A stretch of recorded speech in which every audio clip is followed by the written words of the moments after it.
Assalamualaikum warahmatullahi wabarakatuh. Di sini saya Zahra Safa Kamila, NPM 10 111 izin untuk memaparkan presentasi artikel saya yang berjudul Karakteristik Nyeri dan Penggunaan Alat Bantu Jalan pada pasien osteoartritis genu di Rumah Sakit Umum Daerah Kota Banjar.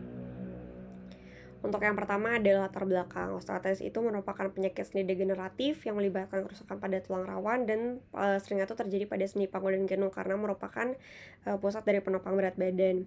Untuk prevalensinya, menurut WHO itu mencapai 40% pada lansia dan berdasarkan riset kesehatan dasar di Indonesia itu 7,30%, Jawa Barat 8,86% dan di Kota Banjar 10,02%.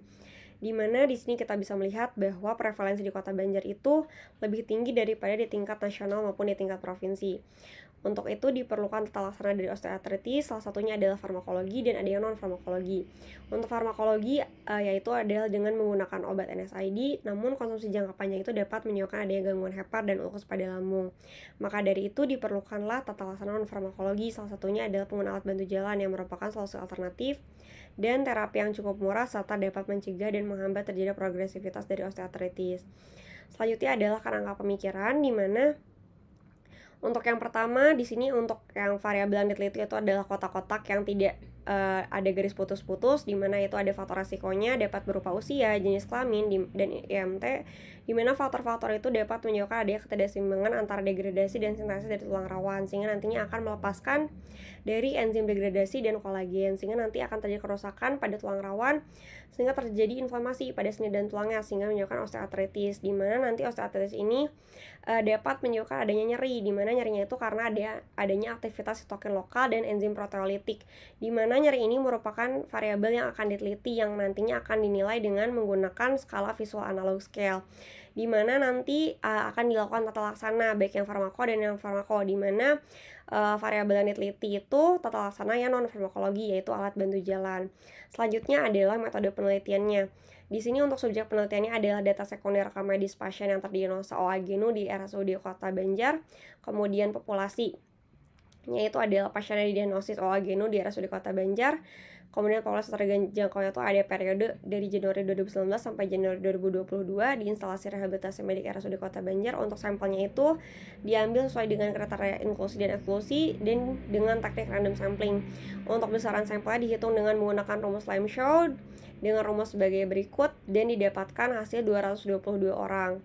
Selanjutnya untuk kriteria penelitiannya yaitu pasien yang terdiagnosa OA genu oleh dokter spesialis kedokteran fisik dan rehabilitasi dan rekam medis pasien usia lebih dari 40 tahun. Untuk kriteria eksklusinya yaitu pasien yang terdiagnosa rheumatoid arthritis, yang terdiagnosa artritis dan dengan hipouremia, kemudian pasien yang memiliki riwayat fraktur di ekstremitas bawah, dan memiliki pasien yang memiliki riwayat melakukan operasi untuk tata laksana OA pada rekam medisnya dikarenakan takutnya ada nyerinya itu menjadi bias. Selanjutnya untuk metodenya itu deskriptif dengan pendekatan cross-sectional, variabelnya itu ada usia, jenis kelamin, IMT, nyeri berdasarkan skala visual analog scale, serta penggunaan alat bantu jalan. Selanjutnya berikut adalah prosedur, pengolahan data, analisis univariat, dan aspek etik penelitiannya yang bertujuan untuk menjaga kerahasiaan dari pasien. Untuk hasil penelitiannya sebagai berikut, dan didapatkan untuk pembahasannya dari tabel di RSUD Kota Banjar ini lebih dari setengahnya yaitu 55% usianya lebih dari 60 tahun, dan penelitian ini tuh sejalan dengan penelitian yang dilakukan sebelumnya di mana usia lebih dari 55 tahun ini memiliki resiko 3,67 kali untuk mengalami OA. Kemudian berdasarkan jenis kelamin yaitu 95%-nya perempuan, dan hasilnya juga selaras dengan penelitian yang dilakukan sebelumnya di mana perempuan itu kan punya resiko 4,59 kali lebih tinggi dibandingkan laki-laki.